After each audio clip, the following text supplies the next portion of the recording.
એટલે અમને સાઈડથી મને આખી વાડથી આમ ખેંચીને એ લોકો બહાર લઈને આવ્યા અને મને એ લોકોએ ખૂબ મારી હતી. એ જે ટિપિકલ સ્મેલ હતી, કારણ કે લગભગ 60 જેટલા લોકો મરી ગયા હતા એ જગ્યાએ. એ સોહરાબુદ્દીન એન્કાઉન્ટર રિલેટેડ સ્ટિંગ ઓપરેશન હોય કે જેલની અંદર ચાલતા સ્કેમના સ્ટિંગ ઓપરેશન હોય, એ છેલ્લા 2 વર્ષમાં. બાકી મારી બેસતા વર્ષના દિવસે પણ ડ્યુટી હોય, મારી રક્ષાબંધનના દિવસે પણ ડ્યુટી હોય, મારી બધા જ દિવસે ડ્યુટી હોય.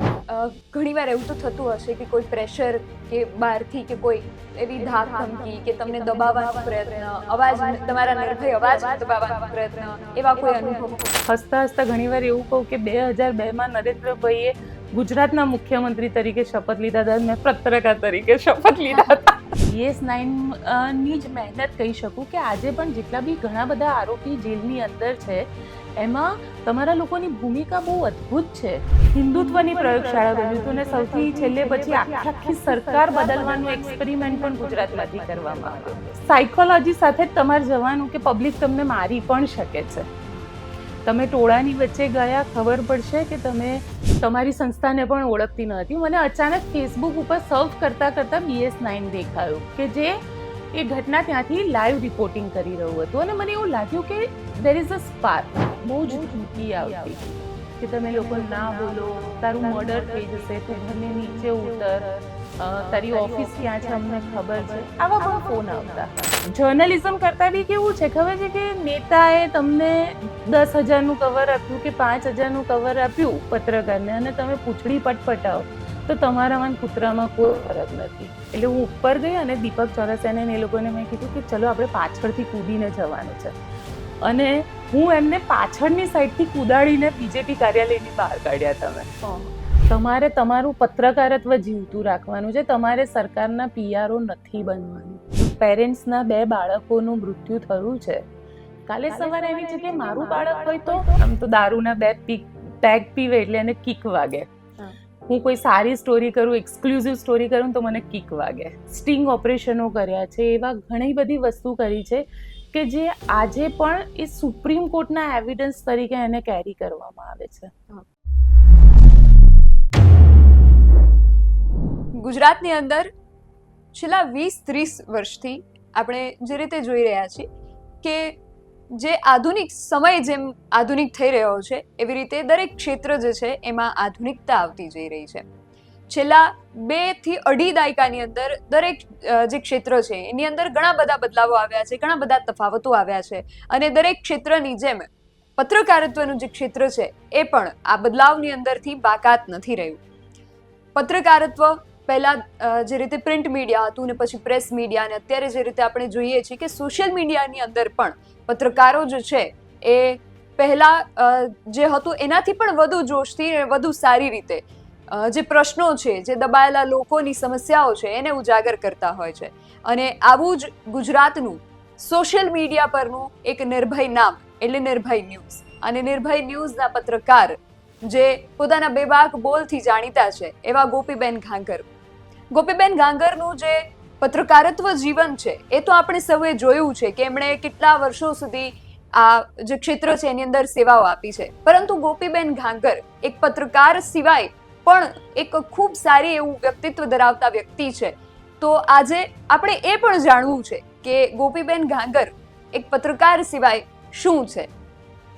આપણે ઘણી બધી ચર્ચાઓ આજે કરવી છે ને વધુ સમય નહીં લેતા સીધા ગોપીબેન સાથે જ આપણે ચર્ચા કરીએ. ગોપીબેન, BS9 TV ન્યૂઝમાં આપનું ખૂબ સ્વાગત છે. Thank you so much Nidhi.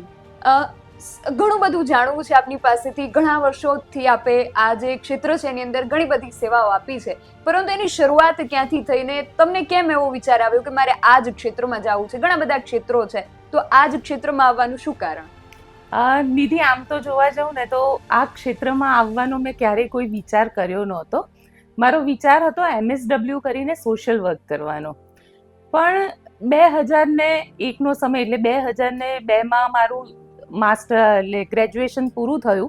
Graduation પૂરું થયું ને હું ફૂટપાથ શાળામાં ભણાવવા માટે જતી હતી અને ત્યાંથી આ વિચાર આવ્યો કે મારે MSW કરવું છે અને સમાજ માટે કંઈક કરવું છે. આખા ગુજરાતની અંદર એ વખતે MSW થતું હતું માત્ર ગુજરાત વિદ્યાપીઠમાં, ગુજરાત વિદ્યાપીઠમાં ગઈ તો મને ખબર પડી કે MSW તમારે કરવું હોય તો તમારે અહીંયા હોસ્ટેલમાં રહેવું પડે. હવે ગુજરાત વિદ્યાપીઠથી મારા ઘરનું ડિસ્ટન્સ 6 કિલોમીટરનું. મારા પપ્પા તો મને ન જ રહેવા દે હોસ્ટેલમાં. એટલે ત્યાં આગળ MSW નું પણ ફોર્મ ભર્યું ને પછી એવું થયું કે કદાચ બેકઅપ માટે જર્નલિઝમનું પણ ફોર્મ ભરી દઈએ. એટલે બંને ફોર્મ ભર્યા. થયું એવું કે MSW-માં બી સિલેક્શન થયું ને જર્નલિઝમમાં પણ સિલેક્શન થયું. પણ MSW-માં હોસ્ટેલ કમ્પલસરી હતી. સરને વાત કરી, સર મને હોસ્ટેલ અલાઉ નથી આ સિચ્યુએશનમાં. મારું ઘર નજીક છે, મને વાંધો નહીં આવે, તમે રાત્રે લેટ થશે તો બી મારા ઘરમાં પ્રોબ્લેમ નથી. તો સર કે ના, હોસ્ટેલ તો કમ્પલસરી છે, નિયમ બદલાય નહીં. મેં કીધું તો છોડી દો, આપણે જર્નલિઝમ કરીશું.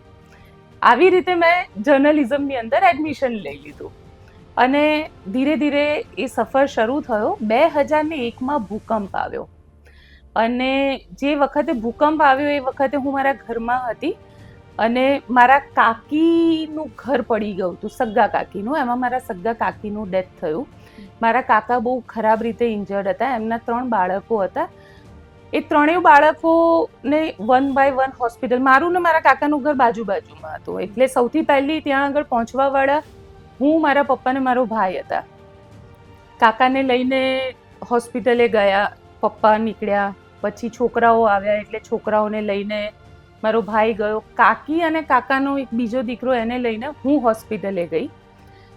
એ હોસ્પિટલમાં જે આખો માહોલ હતો, કારણ કે ભૂકંપનો સમય હતો, મારા ઘરની બાજુમાં જ એક બીજો ફ્લેટ હતો જ્યાં નીચે જાન જતી હતી અને આખો ફ્લેટ પડ્યો અને જાન આખી નીચે દબાઈ ગઈ હતી.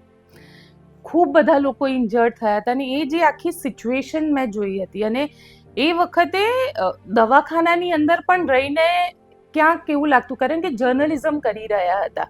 બહુ જ બધા પત્રકારો આવતા હતા. ઇવન BBC ને આ બધામાં મેં એ વખતે ઇન્ટરવ્યૂઝ આપ્યા હતા, કારણ કે હું મારો અનુભવ લોકો સાથે શેર કરી રહી હતી. હું જર્નલિઝમમાં ભણતી હતી. ધીરે ધીરે મેં પોતે એ રિપોર્ટિંગ શરૂ કરી દીધું હતું. હું ફ્રીલાન્સિંગમાં કામ કરતી હતી. સૌરાષ્ટ્ર સમાચાર આવતું હતું, એમાં હું લખતી હતી, મારી એક કોલમ ચાલતી હતી. એટલે ધીરે ધીરે મેં એવી રીતે, કારણ કે ત્યાં હું પોતે દવાખાનામાં હતી. મારા કાકીનું ડેથ થઈ ગયું હતું. મારા કાકાનો દીકરો જે હતો એ વખતે લગભગ 7-8 વર્ષનો હતો. તો એની સાથે રહેવાવાળી હું એકલી હતી અને સળંગ 1 અઠવાડિયું હું એની સાથે દવાખાનામાં રહી હતી. એટલે મારા એ જે અનુભવ હતું એ મેં લખીને હું મોકલતી હતી ને એ છપાતું હતું. એ તો મને પાછળથી ખબર પડી જ્યારે હું ફરી કોલેજમાં ગઈ તો મને બધાએ કીધું કે તારા તો આર્ટિકલ્સ આવતા હતા. તો એ બહુ ખુશી થઈ કે ચલો આપણે ક્યાંક એક રિયલ ફિલ્ડ રિપોર્ટિંગ કર્યું હોય એવી એક ફિલિંગ આવતી હતી.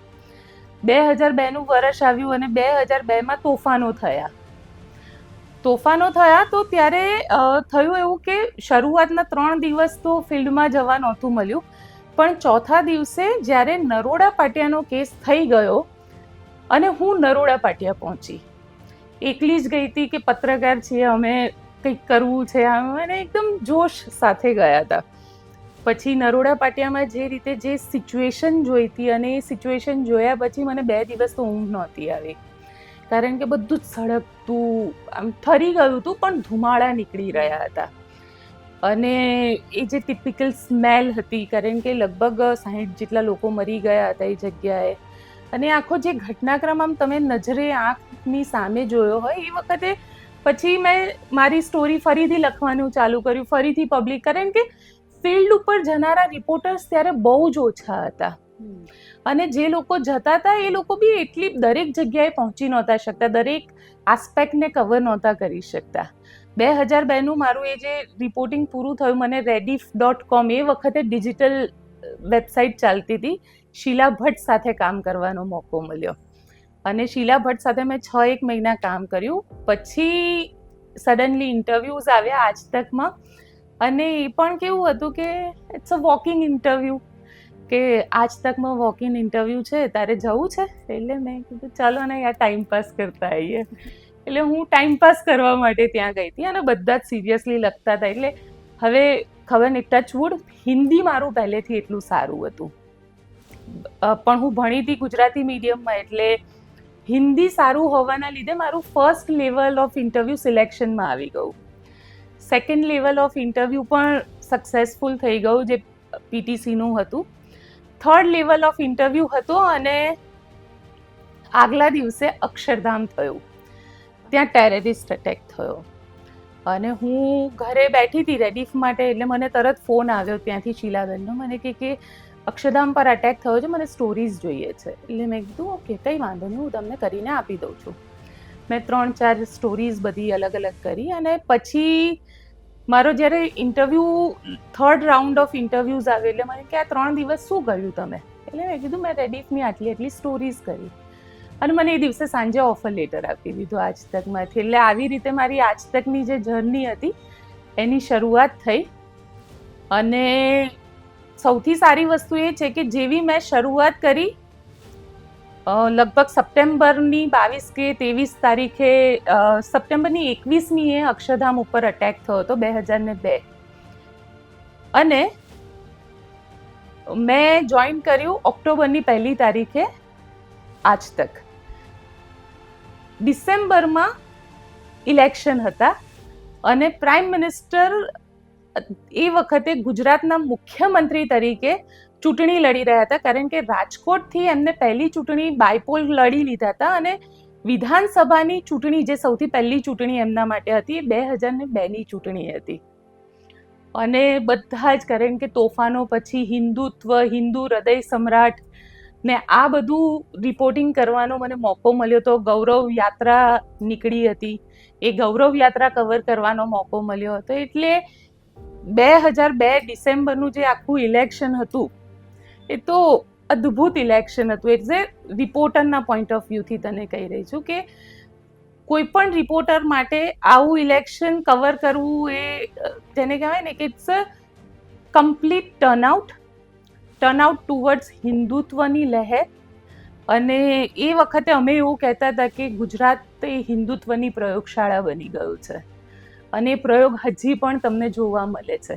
એટલે ગુજરાત માટે, ગુજરાત એ ભારતીય જનતા પાર્ટી માટે એક પ્રયોગશાળા તરીકે વપરાય છે કે જેમાં સૌથી પહેલું હિન્દુત્વની પ્રયોગશાળા બન્યું હતું ને સૌથી છેલ્લે પછી આખી સરકાર બદલવાનો એક્સપેરિમેન્ટ પણ ગુજરાતમાંથી કરવામાં આવ્યો.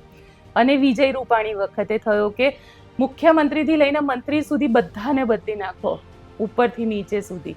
અને એ પણ એક્સપેરિમેન્ટ એટલો જ સક્સેસફુલ રહ્યો. એટલે બીજેપી અહીંયા એક્સપેરિમેન્ટ કરે છે અને દેશમાં ઇમ્પ્લિમેન્ટ થાય છે. એટલે આ એ ગુજરાતમાં રિપોર્ટિંગ કરીએ છીએ એટલે મજા આવે છે. તો આટલા વર્ષોનો તમારો અનુભવ છે એની અંદર, અને પત્રકારત્વ જેવું ક્ષેત્ર છે કે એમાં ઘણું બધું આવતું હોય છે, ઘણા પડકારોને આવતું હોય છે. તો ગોપીબેનના જીવનમાં પત્રકારત્વ ક્ષેત્રની અંદર કેવા પડકારો આવેલા છે?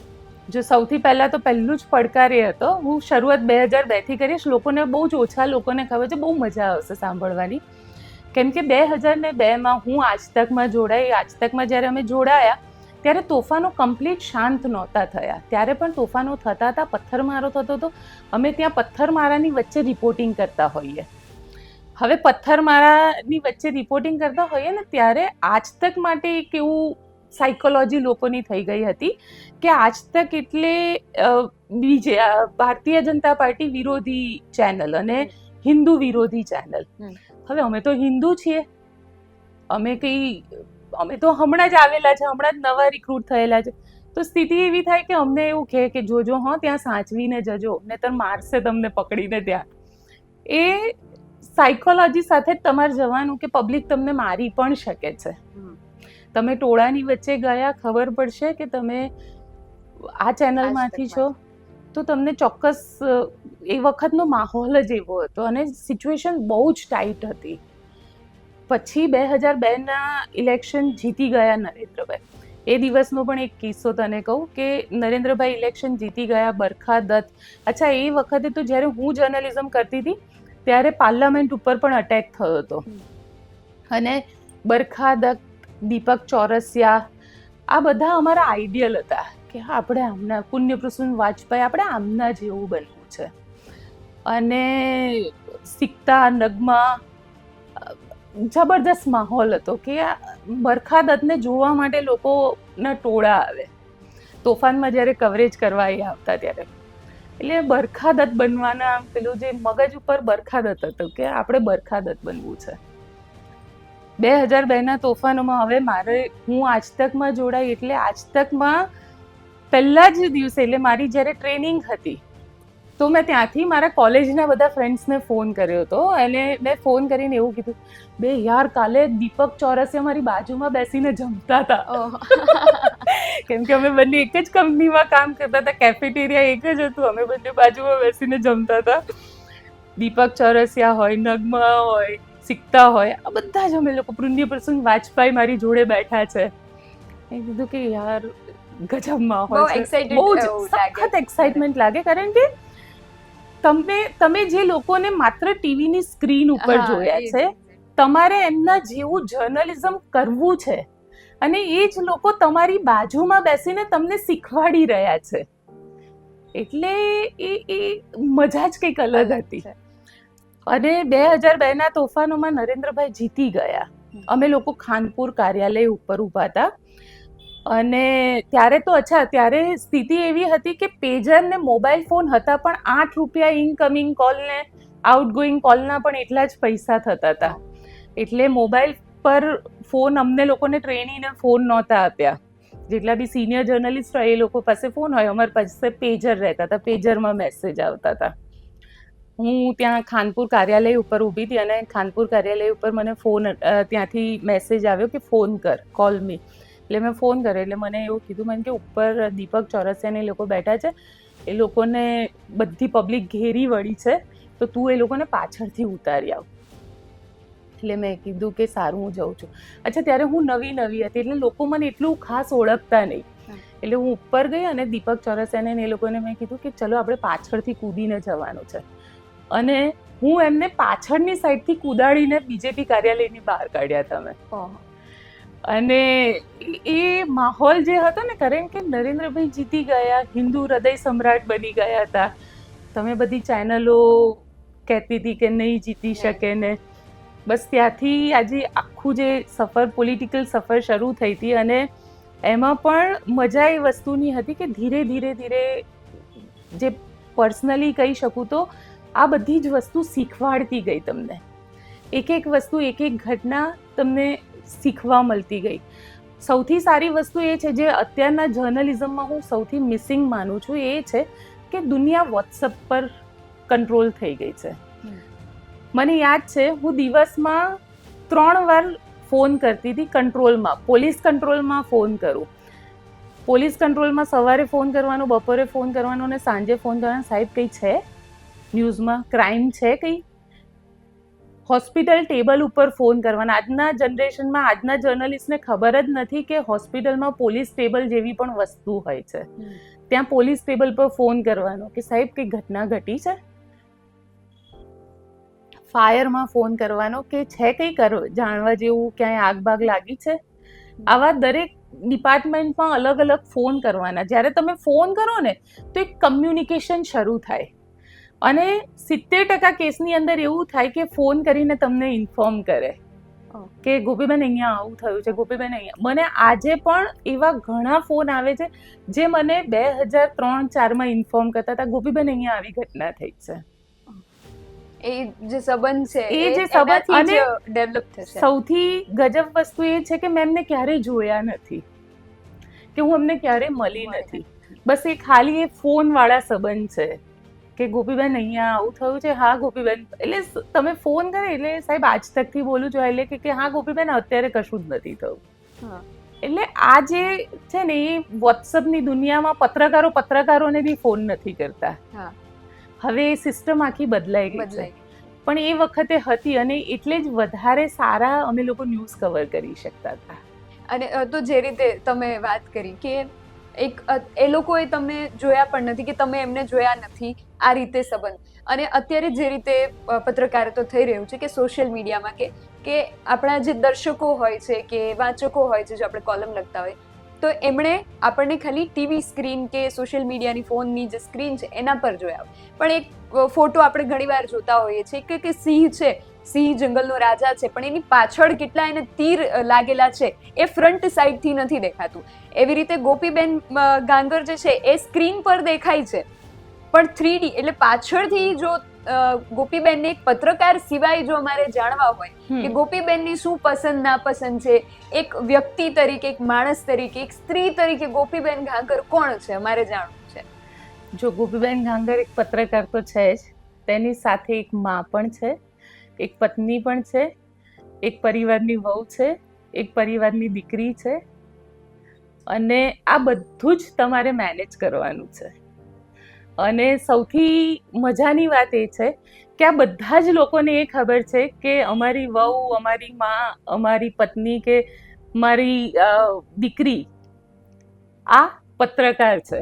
એટલે હું ઘણી બધી વખતે કેવું થાય ખબર છે, અને બહુ આમ દુઃખ પણ થાય અને એવું થાય કે ના ચલો કંઈ વાંધો નથી, તમે જે ફિલ્ડ તમે પસંદ કર્યું છે એ ફિલ્ડમાં તમે ખૂબ સારી રીતે આગળ વધી રહ્યા છો.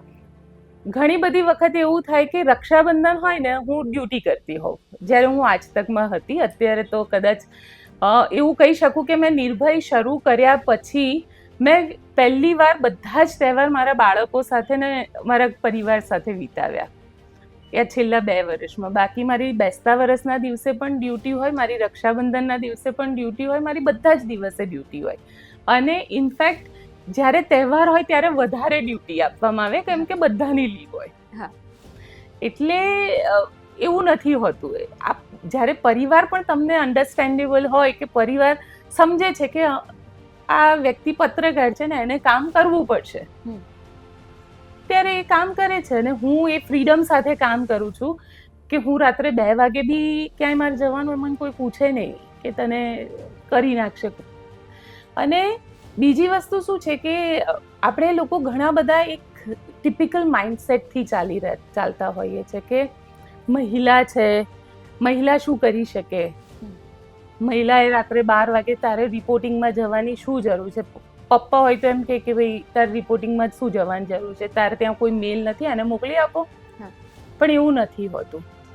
મને પણ એ જ એક્સાઇટમેન્ટ હોય છે ફિલ્ડ ઉપર, જે એક્સાઇટમેન્ટ એક છોકરાને હોય છે ત્યાં આગળ ઊભા. અને એ એક્સાઇટમેન્ટ સાથે હું કામ કરું છું, અને એ જબરદસ્ત પાવર સાથે કામ કરું છું કે હું જે કામ કરી રહી છું એમાં હું 100% આપી રહી છું. એ સાયક્લોનનું રિપોર્ટિંગ હોય, એ તોફાનોનું રિપોર્ટિંગ હોય, કે એ પછી બીજા કોઈ પણ રિપોર્ટિંગ હોય, એ ઇન્ક્લુડિંગ આશારામનું રિપોર્ટિંગ. તમારે આશારામના રિપોર્ટિંગ વખતે મારા પપ્પા મને બહુ બોલ્યા હતા. મારે એ પણ જાણવું છે કે એ પણ એક રસપ્રદ કિસ્સો છે, એ પણ વધુ વિગતે જાણવું છે. જો આશારામ વખતે તો કેવું હતું કે હું પ્રેગ્નન્ટ હતી એ વખતે, અને જસ્ટ હજી ફેમિલીમાં ખબર પડી હતી કે હું પ્રેગ્નન્ટ છું. અને દીપેશ અભિષેકની મૃત્યુ થઈ હતી. એ કેસ પછી આશારામ આશ્રમમાં અમે લોકો કવર કરવા ગયા હતા. આશારામ આશ્રમમાં જ્યારે કવર કરવા ગયા ત્યારે કોઈને ખબર નહોતી કે આ વાયોલન્સમાં કન્વર્ટ થશે. હવે જનરલી અમને લોકોને તોફાનોનો અનુભવ ખરો કે તોફાનો થાય ત્યારે તમારે શું કરવાનું ને શું નહીં કરવાનું રિપોર્ટિંગ કરતી વખતે.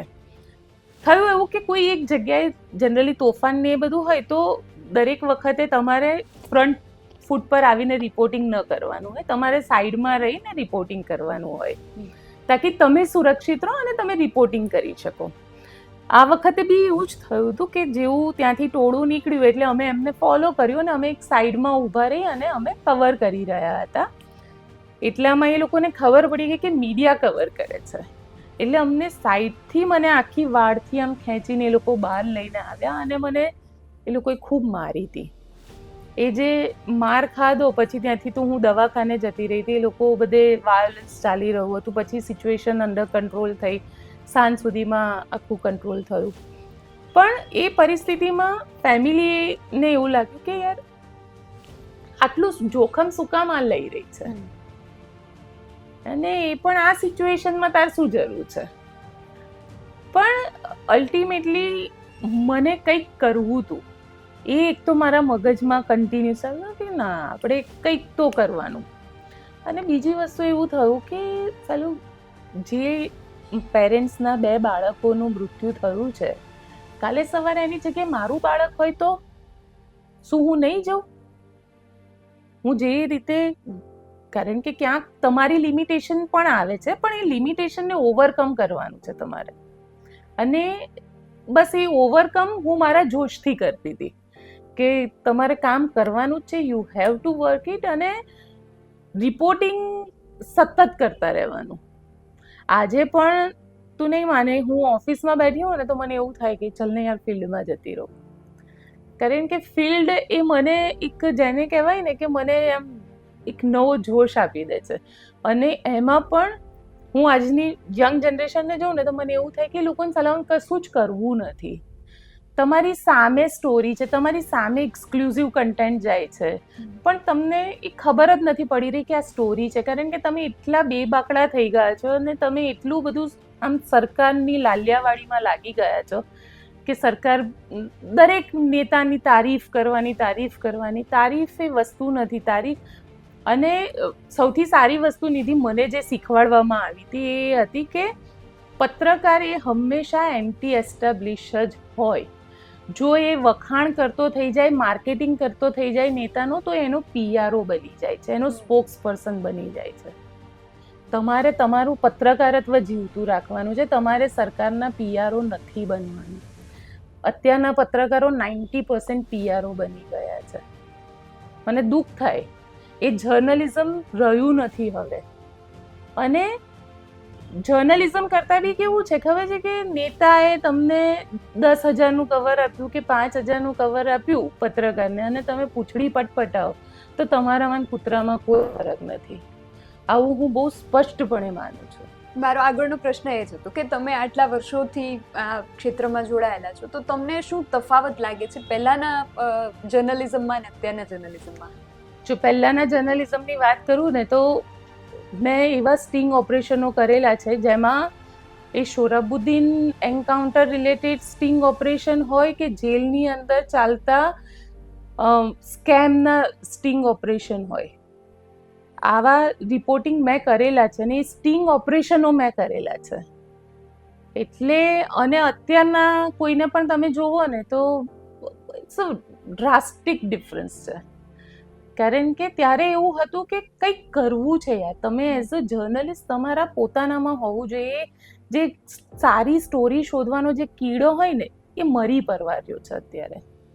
કે કંઈક ડિફરન્ટ ઇન્વેસ્ટિગેટિવ જર્નલિઝમ કરવું છે, કે ઇન્વેસ્ટિગેટિવ કોઈ એવો કન્ટેન્ટ લાવવો છે જે કન્ટેન્ટ આખા દેશમાં બીજા કોઈની પાસે ના હોય. એવો કન્ટેન્ટ મારે શોધવો છે. એ શોધવાવાળી ભૂખ મરી ગઈ છે પત્રકારોની. એ પત્રકારોને શોધવું નથી. એ લોકોને એવું નથી કે એવો કન્ટેન્ટ નથી, કન્ટેન્ટ અવેલેબલ છે પણ શોધવો નથી. કારણ કે મને યાદ છે અમે લોકોએ આજ તકની અંદર એવા ઘણા બધા સ્ટિંગ ઓપરેશનો કર્યા છે, એવા ઘણી બધી વસ્તુ કરી છે કે જે આજે પણ એ સુપ્રીમ કોર્ટના એવિડન્સ તરીકે એને કેરી કરવામાં આવે છે. પણ અત્યારે કયા પત્રકારની સ્ટોરી મને યાદ નથી. એ પત્રકાર પોતાને યાદ નહીં હોય કે એને છેલ્લે કઈ સારી એવી ઇન્વેસ્ટિગેટિવ સ્ટોરી કરી હતી. બસ કોકે ઇન્ફો આપી, પોલીસ રિપોર્ટિંગ કરતા હોય, ક્રાઇમ રિપોર્ટિંગ કરતા હોય એટલે પોલીસે 4 લાઈન કીધી, એ 4 લાઈનની આજુબાજુ રમ્યા કરશે. પણ એવું નથી કે ભાઈ હું પોતે ત્યાં જઈને શોધું. પણ હા, એ વસ્તુ મને આજે પણ પ્રિન્ટના જર્નલિસ્ટમાં એ ભૂખ દેખાય. પ્રિન્ટવાળા એટલા માટે ભૂખ છે પ્રિન્ટ જર્નલિઝમમાં કેમ કે એ લોકોને છાપું નેક્સ્ટ ડે મોર્નિંગ આવે છે. એ નેક્સ્ટ ડે મોર્નિંગ માટે કંઈક ફ્રેશ જોઈએ છે. એટલે આજે પણ પ્રિન્ટવાળા છે ને એ કંઈક શોધવા જશે કે ના એ ફિલ્ડ પર એ જગ્યાએ જશે, એ જગ્યાએ જઈને 4 લોકોને પૂછશે તો કંઈક નવું નીકળશે. બાકી ટેલિવિઝન જર્નલિઝમ તો મરી પરવાર્યું છે અત્યારે. અને આપણે આટલી બધી ગંભીર ચર્ચાઓ કરી તો વળી થોડો હળવો મૂડ કરું તો ગોપીબેનની શું પસંદ નાપસંદ છે, કે તમારી હોબી શું છે, કે તમે જ્યારે એમ થઈ જાય કે ક્યારે એવું થયું કે ફિલ્ડમાં આટલું બધું કામ કર્યું કે કોઈ એટલું પ્રેશર થઈ ગયું કે બહારની કે કંપનીનું એટલું પ્રેશર કે ભાઈ નથી કરવું, આ બધું હદ થઈ ગઈ છે, હવે મારે નથી કરવું, છોડી દેવું છે, કે આ બધામાંથી સ્ટ્રેસમાંથી બહાર નીકળવા માટે ગોપીબેન શું કરે છે, કે એમની હોબી શું છે, એ બધું જાણવું છે. હું તને એક સાચી વાત કહું, હું કોઈ ઇન્વેસ્ટિગેટિવ સ્ટોરી કરું ને એટલે લોકો એમ કહે ને કે આમ તો દારૂના 2 પેગ પીવે એટલે એને કિક વાગે. હું કોઈ સારી સ્ટોરી કરું, એક્સક્લુઝિવ સ્ટોરી કરું તો મને કિક વાગે. આજે તો પાડી દીધો. આ કિક છે ને એ મને મારી સ્ટોરીથી વાગે. અને અઠવાડિયું થઈ જાય અને જો મેં કંઈ સારું ના કર્યું હોય તો મને એમ થાય કે યાર બહુ ફ્લેટ જઈ રહ્યું છે, હું કંઈ જ નથી કરી રહી. આ જે કીડો છે ને એ મને હજી એવું લાગે છે કે ના, મારે કંઈક એક્સક્લુઝિવ કરવું છે. અને સૌથી વધારે તો મજા એ વસ્તુની છે કે કોઈ બીજાને બતાડવા માટે નહીં, તમે તમારી જાતને બતાડવા માટે કરો કે યાર મેં કંઈક કર્યું, મેં આ ફિલ્ડને કંઈક સારું આપ્યું. મારું નિર્ભય છે તો નિર્ભયમાં હું હંમેશા એક આશા રાખું કે હું એવા સારા 5 પત્રકાર સમાજને આપું કે જે ખરેખર જર્નલિઝમ કરે છે, એ ભક્તિ નથી કરતા. મને 5 સારા પત્રકાર આપવામાં રસ છે અને હું હંમેશા, મારે ત્યાં રિક્રુટમેન્ટ બી કરું ને તો હું એવું કહું, જર્નલિઝમ કરવું હોય તો જ મારે ત્યાં આવજે, બાકી મને તારી જરૂર નથી. એટલે આ જે વસ્તુ છે એ હોવી જોઈએ, એ કોઈ પણ પત્રકારમાં હોવી જોઈએ કે ના, મારે કંઈક સારું શોધવું છે, મારે કંઈક સારું કરવું છે. અને એવું નથી કે એકવાર કરી લીધું એટલે પછી આખું વર્ષ ગા ગા ગા ગા કરવાનું. તમારે કરવાનું જ છે કારણ કે તમે પ્રોફેશનમાં છો. તમારે, કારણ કે બહુ જ બધી વસ્તુ અમે લોકો કરતા હતા. એન્કાઉન્ટર થયા ને એન્કાઉન્ટર, સોહરાબુદ્દીનનું એન્કાઉન્ટર, તુલસી પ્રજાપતિનું એન્કાઉન્ટર, ને એ આખો જે એક ટાઈમ પીરિયડ હતો, એ ટાઈમ પીરિયડ પછી બધા આઈપીએસ અધિકારીઓને જેલમાં નાખવાનો ટાઈમ પીરિયડ આવ્યો. એ પૂરું થયું ને બીજો ટાઈમ પીરિયડ આવ્યો કે પ્રધાનમંત્રી, ગુજરાતના મુખ્યમંત્રી હવે દેશના પ્રધાનમંત્રી તરીકે પ્રોજેક્ટ થઈ રહ્યા છે. સદભાવના ઉપવાસ આવ્યા, 2014ના પછી ઇલેક્શન આવ્યા, પ્રધાનમંત્રી દિલ્હી ગયા. હવે આ જે આખું ટાઈમ પીરિયડ છે, એટલે હું કોકને હસતા હસતા ઘણીવાર એવું કહું કે 2002માં નરેન્દ્રભાઈએ ગુજરાતના મુખ્યમંત્રી તરીકે શપથ લીધા હતા, મેં પત્રકાર તરીકે શપથ લીધા હતા. એટલે હવે અમારું કેરિયર સાથે શરૂ થયું. અને ક્યારના આપણે પત્રકારત્વ ઉપર ખાસ ચર્ચા કરીએ છીએ, તો સમાજને પણ એ જાણવું જરૂરી છે કે પત્રકાર જે છે, પત્રકારત્વ જે છે એ સમાજ માટે કેમ જરૂરી છે. કે એવું કહેવાય છે કે પત્રકારત્વ જે છે એ લોકશાહીનો ચોથો સ્તંભ છે, પણ સામાન્ય માણસો એનું તમને શું લાગે છે કે એનું મહત્વ સમજે છે કે નથી સમજતા? અને જો નથી સમજતા તો એમણે સમજવું જોઈએ. તમે શું એમને કહેશો? સામાન્ય માણસને તો બધી જ ખબર પડે છે. જો લોકો બહુ જ સ્માર્ટ હોય છે, મને એટલી ખબર છે કે લોકો બહુ જ સ્માર્ટ હોય છે અને લોકોને બધી જ ખબર પડે છે. પણ સવાલ એ છે કે પત્રકારત્વ ત્યારે જરૂરી છે, અને એ બી એક નિષ્પક્ષ પત્રકારત્વ અને નીડર પત્રકારત્વ ત્યારે જરૂરી છે જ્યારે વિપક્ષ નબળો પડે છે. વિપક્ષની ભૂમિકામાં હંમેશા પત્રકારો હોય છે. સરકારની વાહવાઈ કરવા માટે પત્રકારો નથી હોતા, એના માટે PR એજન્સી છે. પત્રકારો એ સરકારની ક્યાં ખામી રહી ગઈ છે, કઈ સ્કીમ સરકારે લોન્ચ કરી પણ લોકોને એનો કેટલો બેનિફિટ મળ્યો અને કેટલો નથી મળ્યો, એ વસ્તુને ઉજાગર કરવાનું કામ પત્રકારનું હોય છે. એટલે પત્રકારે એ રીતે કામ કરવું જોઈએ. લોકો તો બહુ જ સ્માર્ટ છે, કારણ કે જનરલી અમે જ્યારે ડિજિટલમાં, ટેલિવિઝનમાં તો એટલી ખબર નહોતી પડતી, પણ જ્યારે ડિજિટલમાં હું આવી અને ડિજિટલમાં અમે બધી કોમેન્ટ્સ વાંચીએ છીએ ત્યારે ખબર પડે છે કે લોકોને બધી જ ખબર પડે છે. લોકો સાવ બુદ્ધુ નથી. આપણે એવું માનતા હોય કે લોકોને કંઈ જ ખબર નથી પડતી. લોકોને બધી જ ખબર પડે છે. રોડ રસ્તાથી લઈને દરેક વસ્તુ, સામાન્ય વ્યક્તિને એના લેવલની ખબર પડે છે, બીજા માણસોને એના લેવલની ખબર પડે છે, પણ ખબર બધાને પડે છે. તો જે રીતે તમે વાત કરી કે પહેલા ટીવીમાં આજ તકથી લઈને અત્યારે નિર્ભય સુધી, તો એની પાછળ શું કારણ કે આટલા વર્ષો આજ તકમાં અને ટીવી ચેનલમાં બધે કામ કર્યા પછી એક સોશિયલ મીડિયા પ્લેટફોર્મ શરૂ કરવું નિર્ભય નામ સાથે, આનો વિચાર ક્યાંથી આવ્યો ને હેતુ શું હતો? આજ તકમાં કામ કરી કોઈ તકલીફ નહોતી, બધું જ સરસ ચાલતું હતું. ઇનફેક્ટ મેં જ્યારે આજ તક છોડી ત્યારે મારું પેકેજ પણ ઇટ વોઝ લાઈક એક બહુ જ સારું પેકેજ હતું. અને થયું એવું કે મને એવું થયું કે યાર હવે જમાનો ડિજિટલનો છે, ટેલિવિઝનનો નથી. પણ હું તો ગુજરાત તક પણ સંભાળતી હતી. ગુજરાત તક વોઝ માય બેબી. મેં એને શરૂ કરાવડાવ્યું હતું. ઝઘડી હતી હું મારા મેનેજમેન્ટ સાથે કે તમે શરૂ કરો, મારે કામ કરવું, તમને ક્યાં તકલીફ છે. એટલે એ પણ હતું મારી પાસે. પણ અલ્ટિમેટલી મને એવું લાગ્યું કે ચલો બધું જ બરાબર છે, હું ગમે તેટલી 24 કલાક મહેનત કરીશ.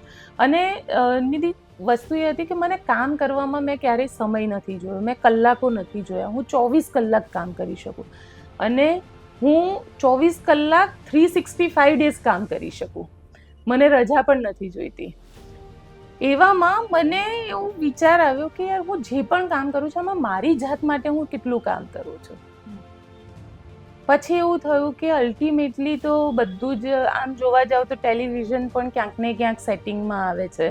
દરેક ઉપર એક અલગ પ્રકારનું પ્રેશર છે. એ ઓનર હશે તો ઓનર ઉપર એક અલગ પ્રકારનું પ્રેશર હોય છે, ગવર્મેન્ટનું કે અન્ય કોઈનું. અને બીજું બધું એટલે મને એવું થયું કે યાર લેટ્સ ડુ સમથિંગ એઝ. એટલે મેં મારો આ જે વિચાર હતો એ મગજમાંથી રમતો મૂક્યો કે ના કંઈક કરીએ. પછી આવ્યું કે નામ શું આપવું. એટલે બહુ વિચાર કર્યો અને વિચાર કર્યા પછી એકદમથી મને એવું લાગ્યું કે યાર હું મારા કેરેક્ટરને સારું લાગે ને એવું કંઈક નામ આપું. એટલે મને એવું કીધું તું કે જાને તું તો નિર્ભય છે કે તારા જેવું થોડું હોય એમ. એટલે મેં કીધું તો બેસ્ટ નામ છે, નિર્ભય આપી દો કે તને તો કોઈનો ડર જ નથી, તું કોઈની બી પથારી ફેરવી નાખે. એટલે મેં કીધું કે that's the best name, Nirbhay news. મારી 24મી તારીખે એટલે મારું 23મી તારીખે લાસ્ટ વર્કિંગ ડે હતો આજ તકનો ને 24મીએ મેં મારી ચેનલ લોન્ચ કરી દીધી અને બસ નિર્ભય ન્યૂઝ શરૂ થઈ ગયું. બસ એક જ વસ્તુ છે કે કરવું છે, મહેનતથી કરવું છે. કોઈ જ શોર્ટકટ નથી લાઈફમાં. અને જીવનમાં જે લોકો શોર્ટકટ અપનાવે છે ને એમને પણ હું કહેવા માંગીશ કે હંમેશા તમારી લાઈનને લાંબી કરો, બીજાની લાઈન નાની કરવાની મહેનત ના કરો. તમે મહેનત કરશો તો બીજાની લાઈન એની જાતે નાની થઈ જશે. બસ તમે મહેનત કરો. કર્મ તમારા હાથમાં છે, ફળની આશા છોડી દો. ભગવાન કૃષ્ણએ કીધું છે, જો ભગવાન કૃષ્ણ કહેતા હોય તો આપણે તો બહુ તુચ્છ મનુષ્ય છે. તો આપણે તો કર્મમાં જ વિશ્વાસ રાખવાનો, સત્યની સાથે રહો. બિલકુલ. અમારી તો ટેગલાઈન પણ એ જ છે કે સત્યની સાથે સત્યની ખોજ. તો આ BS9 ની જે ટેગલાઈન છે અને BS9 નું ઘણીવાર અમે જોતા હોઈએ છીએ નિર્ભય ન્યૂઝ પર સોર્સ BS9. તો ગોપીબેન ઘાંગર જે નિર્ભય ન્યૂઝના એડિટર છે એમને BS9 પર આટલો વિશ્વાસ કેમ, કે BS9 સાથે આટલા ગાઢ સંબંધો કેમ? દીદી BS9 કારણ કે જ્યારે તમે જર્નલિઝમમાં છો અને દરેક ઘટનાને જોવો છો, અને સૌથી મોટી ઘટના થઈ હતી TRP ગેમ ઝોન રાજકોટની અંદર થઈ હતી. અને રાજકોટની અંદર જે રીતે BS9 કામ કરી રહ્યું હતું, કારણ કે ત્યારે તો હું કોઈને ઓળખતી ન હતી, તમારી સંસ્થાને પણ ઓળખતી ન હતી. મને અચાનક ફેસબુક ઉપર સર્ફ કરતાં કરતાં BS9 દેખાયું કે જે એ ઘટના ત્યાંથી લાઈવ રિપોર્ટિંગ કરી રહ્યું હતું. અને મને એવું લાગ્યું કે દેર ઇઝ અ સ્પાર્ક, કે અહીંયા આગળ ઘણું બધું સત્યની સાથે છે. એટલે મેં પછી સંપર્ક કર્યો. મેં ઘણા બધા ફૂટેજીસ BS9ના યુઝ કર્યા. અને કારણ કે ન્યૂઝ છે એ ન્યૂઝને જો ન્યૂઝની રીતે પ્રેઝન્ટ કરવામાં આવે તો ખરેખર તમે સત્ય લોકો સુધી ઉજાગર કરી શકો છો. BS9ની જ મહેનત કહી શકું કે આજે પણ જેટલા બી ઘણા બધા આરોપી જેલની અંદર છે એમાં તમારા લોકોની ભૂમિકા બહુ અદ્ભુત છે. જો તમે લોકો લોકલ લેવલ પર આ રિપોર્ટિંગ ન કરતા હોત તો કદાચ આજે એ અધિકારીઓ જે છે એ જેલના સળિયાની પાછળ ના હોત. એટલે તમારી મહેનત છે, that's a compliment to you. અને તમારી મહેનત છે, તમે લોકો ખરેખર સત્યની સાથે છો. અને ગોપીબેન એ પણ પ્રશ્ન મને છે કે ન્યૂઝમાં ઓન ફિલ્ડ કે ઓન સ્ક્રીન ઘણું બધું આપણે કહેતા હોઈએ છીએ, તમે તમારી ચેનલમાં ઘણું કહેતા હો છો, પણ એવી કોઈ વાત જે તમે કહેવા ઈચ્છતા હોય પણ તમને એવો ક્યારેય ટોપિક નથી મળતો કે એવું ક્યારેય મોકો નથી મળતો કે તમે કહી શકો, તો એવી કોઈ વાત જે આજે તમે અમારા માધ્યમથી લોકો સુધી પહોંચાડી શકો? હા, હું તો લોકોને એટલું જ કહીશ કે જીવનમાં કર્મના સિદ્ધાંત ઉપર કામ કરો.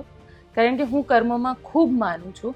જો તમે સારા કર્મ કરશો તો સારી રીતે આગળ વધશો અને સારી રીતે સાચી રીતે આગળ વધશો. બાકી કર્મ કોઈને છોડતું નથી. એ હું હોઉં, તું હોય કે દુનિયાનો કોઈ પણ, ભગવાન શ્રી કૃષ્ણને નથી કર્મ જ છોડ્યું, તો આપણે તો બહુ નાના માણસ છીએ. અને આટલા વર્ષો તમે ફિલ્ડમાં આટલું નિર્ભયપણે તમે કામ કર્યું, તો ઘણીવાર એવું તો થતું હશે કે કોઈ પ્રેશર કે બહારથી કે કોઈ એવી ધાક ધમકી કે તમને દબાવવાનો પ્રયત્ન, તમારા નિર્ભય અવાજને દબાવવાનો પ્રયત્ન, એવા કોઈ અનુભવો? ઘણા બધા થયા. આજ તકમાં હતી ત્યારે પણ થતા હતા, પણ આજ તકમાં કેવું હતું કે એક બેનર હતું તમારી પાછળ, એટલે તમને એવું લાગે કે હા હું એક બેક સપોર્ટ સાથે કામ કરી રહી છું, મારી પાસે આજ તકનું બેનર છે. પણ જ્યારે નિર્ભય શરૂ કર્યું અને નિર્ભયમાં ઘણા બધા એવા કેસીસ થયા જેને અમે રિપોર્ટિંગ કર્યું, અને એ રિપોર્ટિંગમાં એ કેસીસની અંદર બહુ જ ધમકી આવતી કે તમે લોકો ના બોલો, તારું મર્ડર થઈ જશે, તું ઘરની નીચે ઉતર, તારી ઓફિસ ક્યાં છે અમને ખબર છે, આવા પણ ફોન આવતા. પણ હું લોકોને એક જ વસ્તુ કહીશ કે ડરીને એક માણસ કેટલું જીવી શકે? લાંબુ નહીં જીવી શકે. આમ મરવાનું આજે પણ છે ને કાલે પણ છે, આજે મરી જઈશું. કમસે કમ તમને તો પોતાની સેટિસ્ફેક્શન રહેશે. હું દુનિયાને નથી જોતી કે દુનિયાની ગણતરી પણ નથી કરતી, હું મારી જાતની ગણતરી કરું છું કે મને એક સેટિસ્ફેક્શન રહેશે કે મેં કંઈક કામ કર્યું, અને મેં એવું કામ કર્યું કે જે 4 લોકોને ના પણ ગમ્યું. તો એ મારો પ્રોબ્લેમ નથી, એ એમનો પોઈન્ટ છે. અને મરવાનું તો કાલે બી છે ને આજે બી છે, એક દિવસ વહેલા મરીશું, શું ફરક પડે છે? ડરીને જીવવાનો મતલબ નથી. આ શબ્દો જે છે એ ગોપીબેન ઘાંગરના જ હોઈ શકે, અને એ પણ આપણી પાસેથી જાણવું છે કે આટલા વર્ષો આ ફિલ્મમાં વિતાવ્યા, તો ક્યારે એવો કોઈ કિસ્સો કે જેનું દુઃખ કે જેનો વસવસો લાઈફ ટાઈમ રહી જાય, કે હજી પણ યાદ આવે કે ભાઈ આ જ કિસ્સો હતા, દુઃખ મને હજી પણ થાય છે? એટલે એવા બહુ ઓછા કિસ્સા બને કે જેમાં દુઃખ થાય, પણ એવા કિસ્સા ચોક્કસ બને કે જેમાં ખુશી તમને થાય. એક કિસ્સો તને કહું, અને આજે પણ એ વ્યક્તિ મને ફોન કરે છે દિવાળીના દિવસે, અને એના મેરેજ હોય કે એના ઘરનો કોઈ પણ સારો પ્રસંગ હોય, વ્યક્તિ મને ફોન કરે છે. હું 2006-07નો ટાઈમ હશે, મને એક ફોન આવ્યો. હું અત્યારે તાપી બ્રિજ ઉપર ઊભો છું બેન, અને મને તમારો નંબર મળ્યો છે, હું સુસાઇડ કરવા જઈ રહ્યો છું. એટલે મેં કીધું કે અરે ભાઈ, કેમ તારે સુસાઇડ કરવો છે દોસ્ત? એટલે મને કે બસ મને મારી પ્રેમિકાએ દગો આપી દીધો ને મારે મરવી જવું છે, મારે જીવવું નથી. એટલે મેં એને કીધું કે સારું, તું પહેલાં મારી વાત સાંભળ, તું મારી સાથે વાત કર. અને મને એક ડર એ લાગ્યો કે ચાલું આનો ફોન છેલ્લે ચેક થશે ને તો પહેલો નંબર મારો નીકળશે કે મને છેલ્લો ફોન કર્યો હતો. એટલે મેં એને કીધું કે તું મારી વાત સાંભળ, તું પહેલાં તો બ્રિજ ઉપરથી બહાર નીકળી જા, હું બ્રિજ ઉપર જ ઊભો છું, મારે સુસાઇડ જ કરવો છે. મેં કીધું કંઈ વાંધો નહીં, તું કરી લેજે, પહેલાં મારી વાત સાંભળી લે. તારા ઘરમાં કેટલા ભાઈ બહેન? કોઈ જ નથી કે મારા ઘરમાં, હું એકલો જ છું, હું મારા મમ્મી પપ્પાનું ઓનલી ચાઇલ્ડ છું.